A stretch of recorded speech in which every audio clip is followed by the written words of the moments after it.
like to welcome our viewers around the world to the studios of Platform Media International.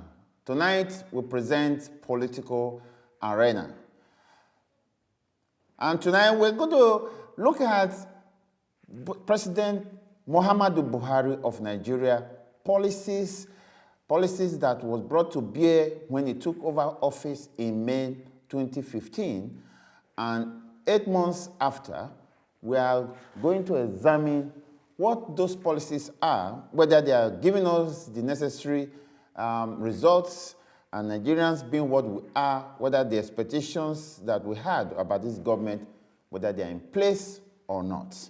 I have very good minds in the studio. On my right, I have Obi Nzadibe, a software engineer based here in Vancouver, British Columbia, Canada. Obi, welcome to the program. Thank you very much. And on my left, I have Ebenezer Badewa, who is a financial analyst, also based in Vancouver, who has also been in the studio before. Ebenezer, welcome to the familiar terrain. Thank you, Mr. Joe. Okay.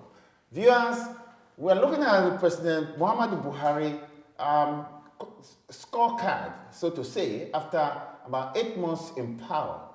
He promised change.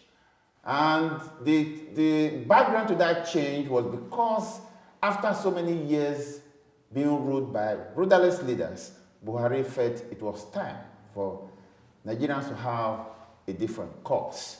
And that was the theme of his campaign, and Nigerians welcomed him. And thereafter, tonight, my very good friends who are very steeped in the political activities in Nigeria are going to tell us, and you viewers, whether Buhari has met that expectations. I want to start with Ebenezer Badewa, who has been here, because this is a familiar terrain for you. Has the change that Buhari promised Nigeria, is the change here or not? Ebenezer?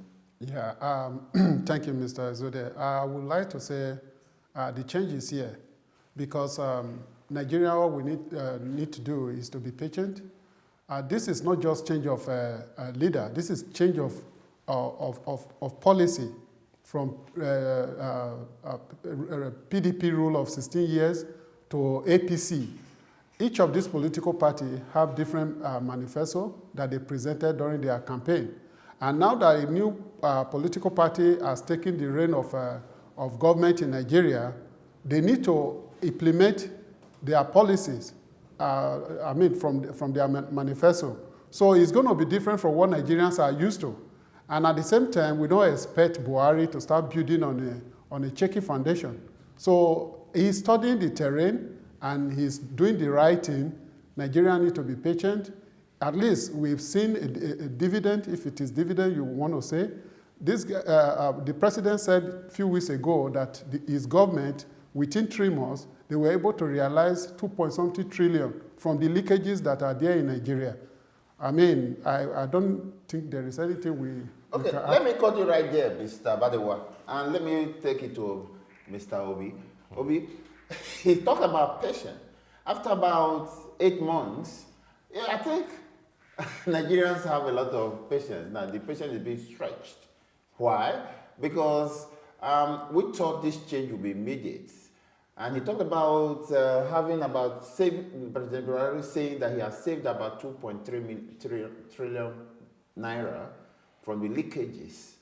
But the policies that this government is bringing, I guess I'm saying so, and I believe so, does not have a human face. Because people are crying, people are suffering. Obi, is this government, is it what we asked for? On a personal basis, that was the government I asked for. Okay.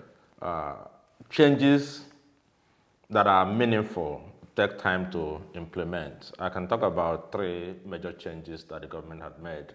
It had blocked loopholes for corruption with the Treasury single account. It has almost crushed Boko Haram, and it is changing the attitude of Nigerians towards importation. Those are major changes that will have lifelong impact on our nation. If we change our attitude to importation, we will grow our economy. If we crush Boko Haram, there will be peace and security in Nigeria. Okay, great. You just mentioned something now about importation. I was in Nigeria about a few months ago, and I discovered that what we wear in Nigeria, people now wear made in Nigeria.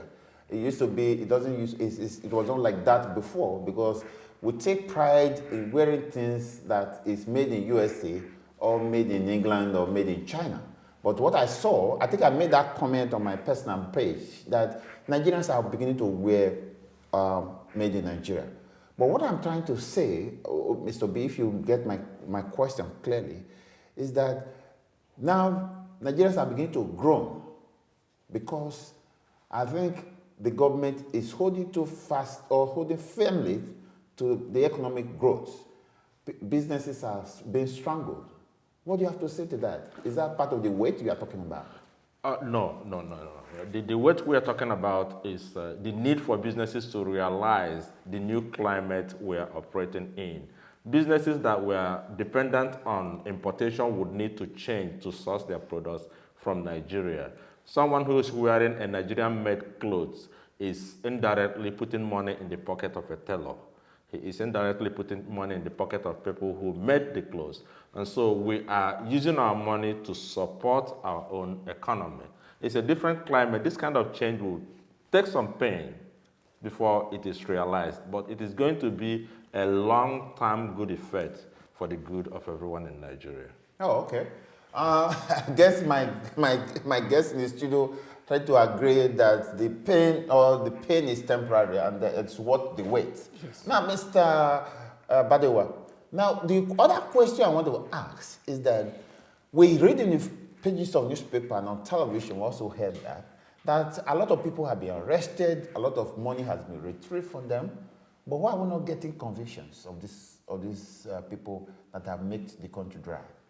The conviction, according to what the president said, he said they need to revamp the judiciary. They still perceive that the judiciary are still corrupt. So we just got a new Attorney General in the country, Justice Minister.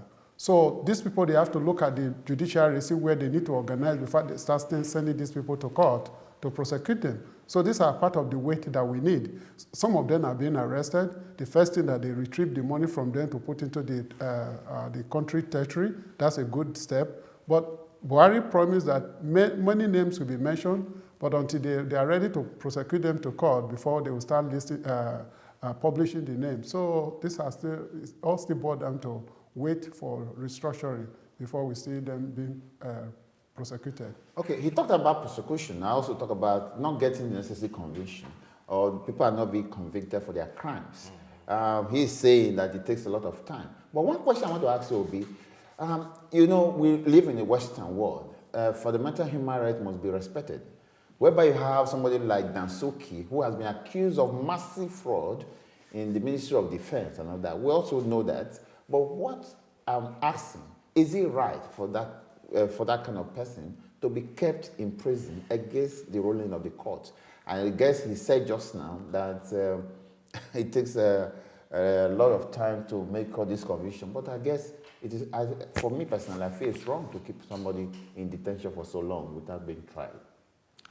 Well, I can tell you that people who commit crimes such as Dasuki or Dusaki committed should remain in detention. The United States of America imprisoned terrorists, you know, beyond the court-appointed time in Cuba, you know, for Guantanamo Bay. Yeah, Guantanamo Bay for so many years. So what Dasuki did was a crime against humanity. We lost tons of brilliant soldiers, you know, because he used the funds that should have been used to equip them to do other things. So I think he should be grateful because we have a democracy, because otherwise he should have faced a military firing squad, you know. So it's right to detain him, you know, outside what the court wants the government to do.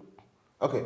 Now, let me quickly ask you that somebody argued that is for Africa as a whole to function, there have to be what you call benevolent dictatorship. Is that what you are Is that what we should have in Nigeria? No, particularly in Nigeria, we need much more than that. Oh my God. You need more than that. We need much more than Just that. to correct the system. Nigerians are prone to indiscipline, and we believe that life is free and we should be indisciplined and do whatever we like. No civilized nation, no developed nations had worked on those trends. You know, people have to live disciplined lives. They have to respect the laws and regulations. So if I can get all of you clearly, is that you say the wait is worth the while because Buhari is trying to structure a system, and that system takes a lot of time to put in place, right? Yeah, correct, because we don't have structure. We believe in other dictatorship rule where there is no law and order, there is no rule of law. Even the past military, civilian government, we can't call that democracy. So now that we are agitating for change, let's wait so that we can start judging Buhari maybe after 2 years. We don't see any concrete changes. Now, I think we are seeing changes. So let's support him. It is support that the current government need. We voted change. Let's support the change. Well, if I can get you clearly, guys, thank you for showing up to the program, and thank you, Mr. Badewa. Viewers, my guests here have agreed that the wait is worth the while for Nigerians, that President Buhari is on the right track, putting structures on the line, whereby states should not be a state when there are no structures, that Buhari is right to put the structures on the ground. Now, this takes a lot of time to do that. And that's what my guests have unanimously agreed to. And I wish Mr. President Buhari is watching the program. You have two staunch supporters in the studios in the person of Obi Nziadibe and Beniza Badewa. And I gladly welcome them to the program. I guess you will show up next time we invite Mr. Obi. Certainly will. Thank you very much for showing up. And Badewa, as usual, thank you for coming. Sure. And I like also the incisive description or detailed information you provided. And I guess President Buhari has won to converse tonight. And with that, I leave with that, viewers, and I hope to be back with another edition of Political Arena. From me, have a good night. I'm Joe Ehizode.